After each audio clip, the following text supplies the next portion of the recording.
సంవత్సరాల తరబడి ఎన్ని మందులు వాడినా మీ మోకాల నొప్పులు తగ్గట్లేదా? ప్రాణ పెయిన్ క్లినిక్ లో అత్యాధునిక చికిత్స. Welcome to Suman TV. నేను మీ సుమన్ టీవీ నాగ్. కోల్కతా ఇన్సిడెంట్కి సంబంధించినటువంటి వాటిల్లో 2 పేర్లు మనకు మేజర్గా వినిపిస్తూ ఉంటాయి. అండ్ ఈ రోజుకి కూడా ఆ పేర్లే ఎప్పటికీ ప్రస్తావనలోకి తీసుకొచ్చేటువంటి అంశం. అందులో ఎక్స్ ప్రిన్సిపల్గా ఉన్నటువంటి సందీప్ ఘోష్.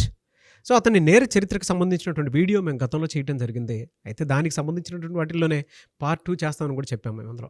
అంటే అతను చేసినటువంటి ఆకృత్యాలు ఏంటి, అట్ ద సేమ్ టైం ఈ సందీప్ ఘోష్ అనేటువంటి వ్యక్తి ఎక్కడి నుంచి వచ్చాడు, అండ్ ఈ ముఖ్యంగా ఆర్జికర్ మెడికల్ హాస్పిటల్లో అతని ప్రస్థానం ఏంటి, అంతకుముందు ఉన్నటువంటి ప్రస్థానం ఏంటి, ఏ విధంగా సాగింది, అండ్ రేపటికి కనుక మనం చూస్తే డెత్ పెనాల్టీ కూడా వేసే అవకాశం ఉందనేటువంటి దాని మీద న్యూస్ అయితే మనం చేయటం జరిగింది. అటువైపు నుంచి సిబిఐ కోర్టులో చుక్కెదురే అయింది అతనికని చెప్పేసి చెప్పడంలో ఏమాత్రం సందేహం లేదు. అయితే అతని ఎంటైర్ జర్నీని కనుక మనం చూసుకుంటే ఏ రకంగా అయినా సరే ఈ సందీప్ ఘోష్ అనేటువంటి వ్యక్తికి అంత ఇన్ఫ్లుయెన్స్ ఎక్కడి నుంచి వచ్చింది, అట్ ద సేమ్ టైం గవర్నమెంట్తో సహా అతను వెనకేసుకురావడానికి గల ప్రధాన కారణం ఏంటి, అతని చరిత్ర ఏంటి, ఎక్కడి నుంచి వచ్చాడు అనేది ఈరోజు మనతో పాటు హైకోర్టు అడ్వకేట్ రవీంద్రనాథ్ గారు ఉన్నారు. అది వారి మాటలు తెలుసుకుందాం.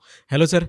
హాయ్ అండి నాగరాజ్ గారు. సందీప్ ఘోష్ వాళ్ళ సోషల్ మీడియాలో నాకు తెలిసి అంత కంటిన్యూగా అతని పేరు మీద వచ్చినటువంటి వీడియోస్ ఏ స్టార్ హీరోకి కానీ లేదంటే ఏ ఇన్సిడెంట్స్కి కానీ వచ్చి ఉండదండి బహుశా. ఎందుకంటే గత 2 నెలలుగా మనం చూస్తూనే ఉన్నాము. అతనికి సంబంధించినటువంటి విషయంలో కనుక చూస్తే నేను గతంలో ఒక మాట చెప్పడం జరిగింది మీకు. ధృవ అని చెప్పేసి రామ్ చరణ్ గారిది ఒక సినిమా ఉంది. అందులో అరవింద్ స్వామి గారి క్యారెక్టర్కి తగ్గట్టు ఉంది సార్. ఇది మామూలుగా లేదు, సినిమాని మించుంది అని చెప్పేసి అన్నాను. ఆ సందీప్ ఘోష్ క్యారెక్టర్కి ఇతనికి చాలా దగ్గర పోలికలు ఉన్నట్లు ఉన్నాయని చెప్పేసి కూడా చెప్పడం జరిగింది మీతో నేను. అంటే కొన్ని విషయాలు మనం మాట్లాడుకునేటప్పుడు, చర్చించుకునేటప్పుడు, లేదంటే స్టడీ చేసేటప్పుడు కంపారిజన్ లెవెల్లోకి డెఫినెట్గా వెళ్తుంది. ఈజీగా ఓహో ఇలా ఉంటారా అని చెప్పడంలో ఏమాత్రం సందేహం లేదని చెప్పేసి చెప్తున్నాను నేను మీకు. అసలు ఇతను ఎక్కడి నుంచి వచ్చారు, ఏంటి ఇతని చరిత్ర ప్రస్థానం? నాగరాజ్ గారు, ఏదైతే మనం Calcutta rape and murder case సంబంధించి చెప్పుకుంటున్నామో ఇందులో భాగంగా దీనికి ప్రధాన సూత్రధారిగా అనుమానించడం కాదు, ఇతనే ప్రధాన సూత్రధారిగా ఆల్మోస్ట్ కన్ఫర్మ్ చేసినటువంటి పరిస్థితుల్లో 1-2 రోజుల్లో ఇతనికి సంబంధించి డెత్ పెనాల్టీ కూడా కన్ఫర్మ్ అని చెప్పి బంగ్లా పత్రికలు ఏకతాటి మీద ఎప్పుడైతే కోడే కూస్తున్నాయో దీనికి సంబంధించి ఎవరి సందీప్ ఘోష్, ఎందుకు ఇతను అసలు ఎక్కడ వాడినా, ఈయన ప్రస్థానం ఏమిటి, ఎక్కడ మొదలైంది, ఈయన ఎక్కడికి చేరుకున్నాడు అనేది విషయం కూడా మనం తెలుసుకోవాల్సిన అవసరం అయితే ఉంది నాగరాజ్ గారు. ముఖ్యంగా ఒక సాధారణ వ్యక్తి ఒక అసాధారణ ఇంతటి అకృత్యానికి పాల్పడ్డాడంటే ఒక మానసిక స్థాయి ఏ స్థాయి నుంచి ఏ స్థాయి వరకు వెళ్ళింది అన్నది మనం విశ్లేషించి చూడాల్సిన ఆవశ్యకత కూడా ఉంది. అయితే ఇప్పటివరకు మనం మాట్లాడింది ఏంటంటే ఒక సంఘటన ఎలా జరిగింది, ఆ సంఘటనలో దారితీసిన పరిస్థితులు ఏంటి, ఏ సంఘటనలు ఏ విషయానికి పురికొల్పోయాయి అనే విషయాన్ని మనం ఇప్పటిదాకా మాట్లాడుకోవడం జరిగింది. అయితే మనం ఇప్పటివరకు ఎంతోమంది పోరాట యోధులను చూసుకున్నాం. పర్సనాలిటీ డెవలప్మెంట్స్లో కానీ మరొక సందర్భంలో కానీ ఒక ఉత్తేజిత వ్యాఖ్యలు అంటే ఒక ఉత్తేజితమైనటువంటి వ్యక్తులు, మనల్ని ఇన్స్పైర్ చేసే వ్యక్తులు, మనల్ని ఒక మార్గదర్శకులుగా ఎంతోమంది వ్యక్తుల యొక్క జీవిత చరిత్రలు మనం చదువుకున్నాం. అవి మన జీవితాలకు కూడా ఎంతో కొంత తెలియకుండానే వాళ్ళ యొక్క మెంటర్స్ యొక్క ప్రభావం మన జీవితాల మీద కూడా ఉంటుంది. అయితే ఎన్నో చదువుకున్నటువంటి మనం సందీప్ ఘోష్ యొక్క ఒక ఫెయిల్యూర్, ఒక పర్సన్ కూడా చదువుకోవాల్సిన అవసరం ఉందా అంటే డెఫినెట్గా నేను గడిచిన కొద్ది రోజులుగా ఈయన యొక్క డీటెయిల్స్ని చూస్తున్నాం కాబట్టి సందీప్ ఘోష్ యొక్క జీవిత చరిత్ర కూడా ఎగ్జాక్ట్లీ నేను ఆ పదాన్ని క్లియర్గా చెప్తున్నాను. సందీప్ ఘోష్ యొక్క జీవిత చరిత్ర కూడా డెఫినెట్గా ఈనాటి ఆధునిక విద్య ఎవరైతే ఈ మెడిసిన్స్ ఎవరైతే చదువుతున్నారో, నాట్ ఓన్లీ మెడిసిన్ స్టూడెంట్సే కాదు, ప్రతి ఒక్కరు కూడా సందీప్ ఘోష్ యొక్క లైఫ్ తెలుసుకోవాల్సిన అవసరం ఉంది. ఎందుకంటే తెలుసుకోవాలి డెఫినెట్గా, ఎందుకంటే ఎంతోమంది కళల యొక్క సౌధం, ఎంతోమంది కుర్రవాళ్ళకి ఒక ఆశా సౌధం ఏంటంటే జీవితంలో నేను డాక్టర్ అనిపించుకోవాలి, నా పేరు ముందు డాక్టర్ అని అనిపించుకోవాలి. అందుకోసం అహోరాత్రులు కష్టపడతారు. జాతీయ స్థాయిలో ఉన్నటువంటి ఈరోజు ఒక మెడిసిన్ స్టూడెంట్ అవ్వాలంటే జాతీయ స్థాయిలో ఎన్నో రకాల పరీక్షలు ఎదుర్కొంటే కానీ తన పేరు ముందు డాక్టర్ అని అనిపించుకోవడం చాలా కష్టం. అందులో కూడా చాలా కష్టమైనటువంటి ఎన్నో విభాగాలు ఉంటాయి.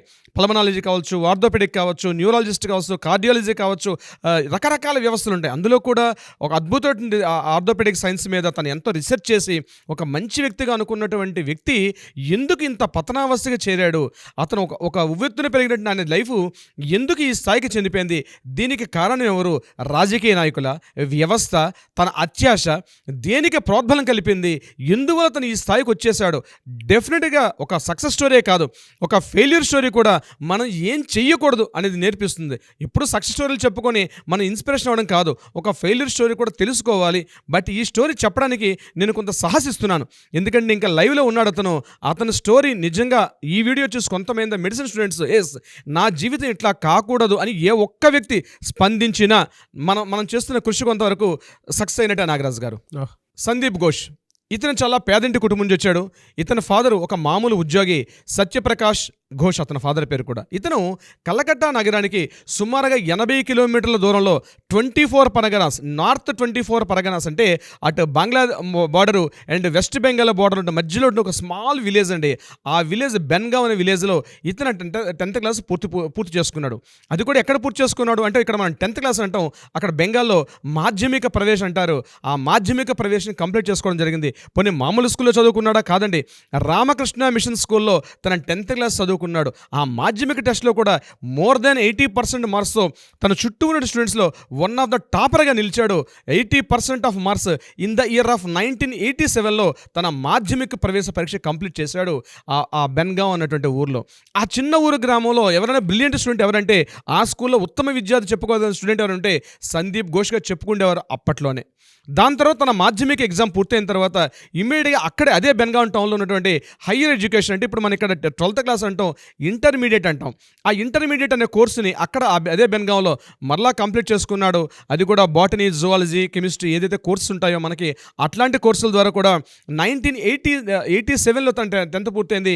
89లో తన యొక్క మాధ్యమిక అయిపోయిన తర్వాత ఇంటర్మీడియట్ అనే మన ఇక్కడ హయ్యర్ సెకండరీ కోర్సు అక్కడ కంప్లీట్ చేసుకున్నాడు. అక్కడ కూడా ఎంతో ఉత్తీర్ణత సాధించాడు. చాలా పూర్ ఫ్యామిలీ వచ్చినటువంటి సందీప్ ఘోష్ ఇక్కడ వరకు బాగానే ఉన్నాడు. తన పక్కన ఉన్నటువంటి సహోదర స్టూడెంట్స్ని కొంతమంది ఎవరైతే ఈయన క్లాస్మేట్స్ ఉన్నారో వాళ్ళని మీడియా ప్రతినిధులు వీళ్ళు అడిగారు, ఎట్లాంటి వాడి కుర్రాడు అంటే చాలా ఇంట్రావర్ట్ అండి, ఎవరితో ఎక్కువ మాట్లాడేవాడు కాదు, చాలా తక్కువ మాట్లాడతాడు, చాలా అత్యున్నతమైన లక్ష్యాలు కలిగి ఉండేవాడు, చాలా బ్రిలియంట్ స్టూడెంట్స్ అని ఆ బెన్గావ్లో ఉన్నటువంటి ఆ స్టూడెంట్స్ని తన పూర్వ విద్యార్థులను కలిసినప్పుడు వాళ్ళు చెప్పిన మాటలు కూడా కొంత అబ్బురును పరుస్తాయి. అదేవిధంగా ఎప్పుడైతే అయిపోయిందో అప్పుడు ఈ యొక్క వెస్ట్ బెంగాల్లో ఈ మెడిసిన్ రాయడం కోసం ఒక ఎగ్జామినేషన్ చేసేవారు. అదే టాలెంటెడ్ ఎగ్జామ్ నడిచేది, మెడిసిన్ టాలెంటెడ్ ఎగ్జామ్ అని చెప్పి ఒక ఎగ్జామ్ ఉండేది. ఆ ఎగ్జామ్లో రాత్రి పగలు ఎంతో కష్టపడి ఆ యొక్క టాలెంట్ టెస్ట్లో కూడా మంచి మార్కులతో ఉత్తీర్ణయ్యాడు. ఆ మంచి మార్కులతో ఉత్తీర్ణయ్యి తిన్నగా ఇప్పుడు మనం ఏదైతే చెప్పుకుంటున్నామో ఆర్జికర్ మెడికల్ కాలేజ్, అందులో ఆర్జికర్ మెడికల్ కాలేజీలో ఎంబీబీఎస్ సీట్ సంపాదించడం అంటే అంత ఆషామాషి వ్యవహారం కాదు ఇన్ దోస్ డేస్ అప్పట్లో. కానీ ఎంతోమంది వేల మంది పోటీ పడుతున్నటువంటి అటువంటి సందర్భాల్లో కూడా ఇక్కడ తన ఆర్జికర్ మెడికల్ కాలేజీలో 1994లో కంప్లీట్ చేసుకున్నాడు ఎంబీబీఎస్. అది కూడా మంచి మార్కులతో పాస్ అయ్యాడు తన యొక్క మెడిసిన్ని. ఎప్పుడైతే పూర్తి చేసుకున్నాడో అతనికి ఇమీడియట్గా కొద్ది రోజులు మరలా పీజీటీ చేశాడు. ఎంబీబీఎస్ అయిపోయింది. ఎంబీబీఎస్ చేసేటప్పుడు కూడా ఫస్ట్ ఇమీడియట్గా 5.5 years తను మెడిసిన్ చేయాలి. మెడిసిన్ చేసిన తర్వాత ఇమీడియట్గా అక్కడే ఒక ఇంటర్న్షిప్ చేయాలి. ఈ రెండు కంప్లీట్ అయిన తర్వాత అతనికి నేషనల్ మెడికల్ కాలేజ్లో అతనికి ఒక ప్రొఫెసర్, ఆర్థోపెడిక్ ప్రొఫెసర్ అనే పోస్ట్ రావడం జరిగింది. నేషనల్ మెడికల్ కాలేజ్లో 94లో జాయిన్ అవ్వడం జరిగింది. As a orthopaedic professor and reader and ఒక సర్జన్గా జాయిన్ చేశాడు. ఇక్కడే తన ఎంఎస్ కూడా పూర్తి చేశాడు. అది కూడా ఆర్జికర్ మెడికల్ కాలేజ్లోనే తన ఎంఎస్ కూడా పూర్తి చేశాడు. పూర్తిగా కంప్లీట్ చేసుకున్నటువంటి ఒక రీడర్గా ఎస్టాబ్లిష్ అయ్యాడు. ఇన్ ద నేషనల్ మెడికల్ కాలేజ్లో జాయిన్ అయ్యాడు. ఇక్కడ వరకు ఉన్నటువంటి మనం చూసినట్టు సందీప్ ఘోష్ ఒక మంచి వ్యక్తి. 94 నుంచి తన యొక్క ప్రస్థానం కంప్లీట్గా నేషనల్ మెడికల్ కాలేజ్, అదేవిధంగా పక్కన ముర్షిదాబాద్ మెడికల్ కాలేజీలో కూడా తను అక్కడ షిఫ్ట్ అవుతూ కాలేజ్ చెప్తూ ఉత్తమ ఉపాధ్యాయుడు, ఉత్తమ టీచర్, ఉత్తమ ప్రొఫెసర్ అని చెప్పి కూడా చాలామందితో అనిపించుకున్నాడు. చాలా కష్టపడే వ్యక్తి, చాలా ఇంట్రావర్ట్, ఎవరితో ఎక్కువగా కూడా మాట్లాడేవాడు కాదు. కానీ దురదృష్టం అనేది అప్పుడే స్టార్ట్ అయింది. తనకు మెల్లగా తృణమూల కాంగ్రెస్ పార్టీలో నుండి కొంతమంది కీలక నేతలతో సత్సంబంధాలు, పరిచయాలు, అలవాట్లు, రాజకీయ సమావేశాలు, రాజకీయ నాయకులతో ప్రవేశాలు అన్నది అప్పుడు తన అలవాటైంది. In the time of the 1995 నుంచి 2017 వరకు అక్కడ జరిగింది. 2017లో ఈ వెస్టర్న్ లాబీ ఏదైతే మనం చెప్పుకుంటున్నామో అక్కడ ఉన్నటువంటి వ్యక్తులతోటి, కొంత కీలకమైన వ్యక్తులతో ఇతనికి చిన్న పరిచయాలు మెల్లగా పెరిగాయి. 2017లో ఇతను ఏం చేశాడంటే హాంకాంగ్ క్వీన్ ఎలిజబెత్ హాల్లో ఉన్నటువంటి అక్కడ ఈ ఆర్థోపెడిక్ సర్జన్స్ సంబంధించి ఒక ఇంటర్నేషనల్ ఈవెంట్ జరిగింది. ఆ ఈవెంట్లో పార్టిసిపేట్ చేయడం కోసం చెప్పి మన ఇండియా తరపున ఈ కాలేజ్ తరపు నుంచి ఒక రిప్రజెంటేషన్ చేస్తూ ఒక డెలిగేట్గా ఇక్కడ నుంచి వెళ్ళడం జరిగింది. అక్కడ పార్టిసిపేట్ చేశారు. 2017 8 ఏప్రిల్ నాడు అక్కడ హాంకాంగ్లో దిగాడు. దిగిన తర్వాత అక్కడ ఎయిర్పోర్ట్ నుంచి ఎక్కడైతే క్వీన్ ఎలిజబెత్ హాల్లో ఉన్నటువంటి మెడికల్ కాలేజ్కి వెళ్ళడం జరిగిందో ఈ మధ్యలో ఒక నర్సింగ్ స్టూడెంట్ పైన అతను కూడా మేల్ నర్స్ పైన ఇతను కాస్త ఒక రకంగా అంటే టచ్ అయినటువంటి ప్రైవేట్ పార్ట్స్ మీద టచ్ చేస్తూ కొంత అసభ్యకరంగా ప్రవర్తించడం చెప్పి అక్కడ ఉన్నటువంటి కోర్టులో ఈయన మీద ఇమ్మీడియట్గా ఎఫ్ఐఆర్ నమోదైంది. అయితే ఏం జరిగిందో తెలియదు. ఇమ్మీడియట్గా అక్కడ ఉండి కోర్టుకి అటెండ్ అవ్వడం జరిగింది. మనలాగా కోర్టులు కాదు, అక్కడ ఇమీడియట్గా అంటే జరిగిందంటే ఇమీడియట్గా తీసుకెళ్ళి లోపలేస్తారు. విచారణలు కానీ ఇవన్నీ కూడా డీటెయిల్స్ ఎప్పటికప్పుడు ఇమీడియట్గా జరిగిపోతాయి. అటువంటి సందర్భంలో ఈయన అక్కడ పార్టిసిపేట్ చేయడం జరిగింది. సుమారుగా 5 days తర్వాత తీర్పు వచ్చింది. అందులో ఈయన నిర్దోషిగా బయటపడడం జరిగింది. మరి ఏం జరిగిందని న్యూస్ అయితే తెలియదు, బట్ జరిగిన విషయం మాత్రం మనకు మీడియా కథనం ప్రకారం జరిగిందనే విషయం తెలుసు. చివరికి నిర్దోషిగా అయితే బయటపడ్డాడు. ఇదైతే వాస్తవం. 2017 అక్కడి నుంచి రిటర్న్ అయిన తర్వాత ఇతని యొక్క అక్రమాల్లో మార్పులు మెల్లగా మారడం జరిగింది. మెల్లగా అంటే ఒక చిన్న ప్యూపాదశ నుంచి మెల్లగా ఒక గొంగళపురుగా మారిపోయి అవతరానికి వచ్చాడు సందీప్ ఘోష్. 2017 నాగరాజు గారు Murshidabad medical college ortho medical ఒక చీఫ్ ఇన్ఛార్జిగా అపాయింట్ అవ్వడం జరిగింది. అక్కడ ఘోష్ కొద్ది సంవత్సరాలు పనిచేశారు. 2015 నుంచి 2020 ఈవెందో కరోనా టైంలో కూడా అక్కడే పనిచేయడం జరిగింది. 2021 తర్వాత 2021 తర్వాత ఆయన అక్కడ నుంచి మన ఆర్జికర్ మెడికల్ కాలేజీలోకి షిఫ్ట్ అవ్వడం జరిగింది, డైరెక్ట్గా ముర్షిదాబాద్ మెడికల్ కాలేజ్ నుంచి. అయితే వస్తూ ఈయన డైరెక్ట్గా రాలేదు.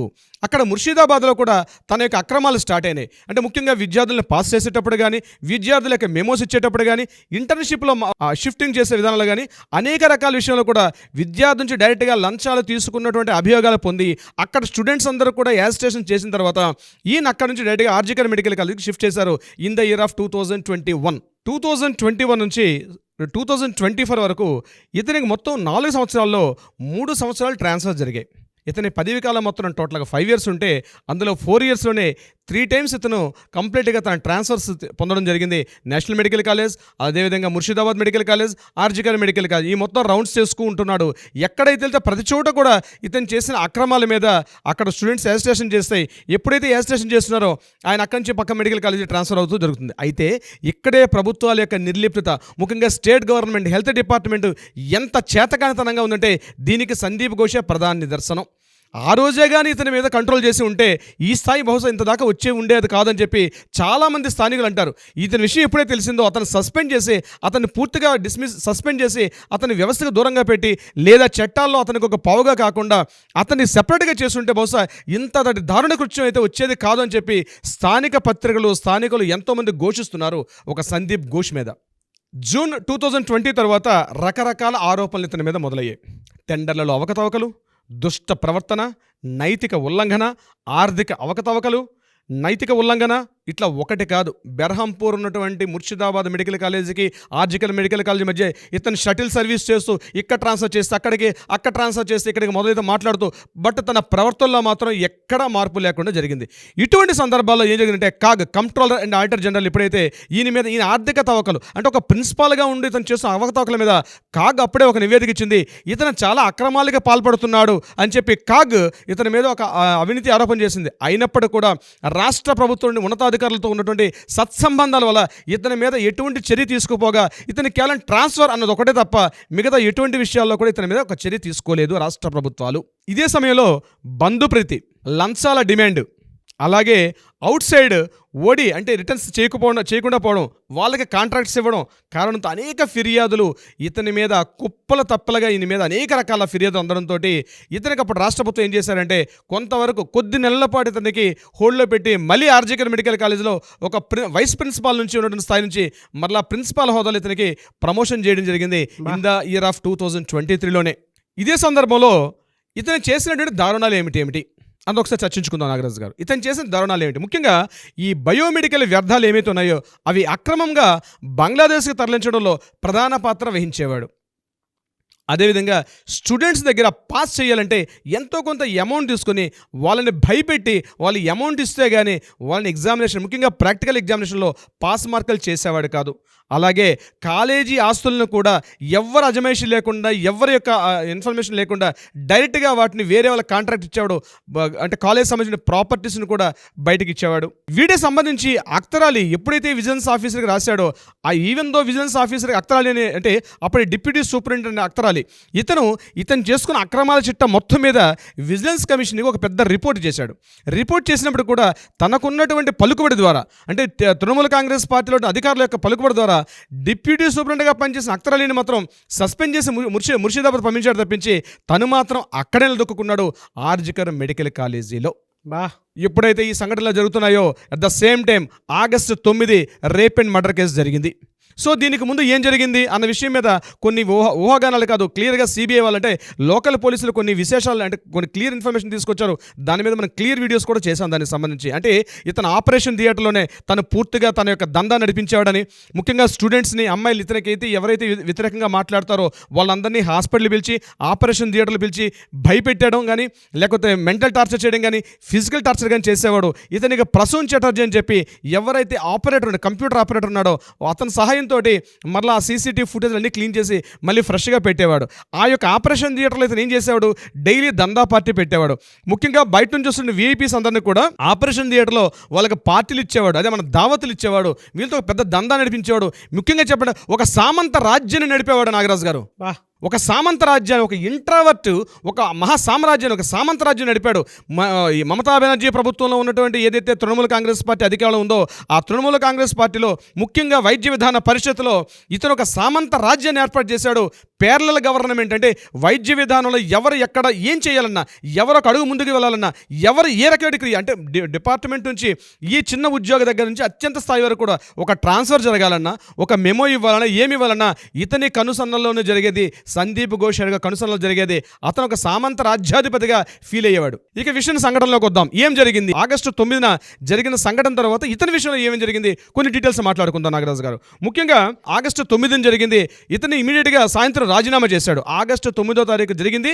9 సాయంత్రం ఇతను రాజీనామా చేశాడు.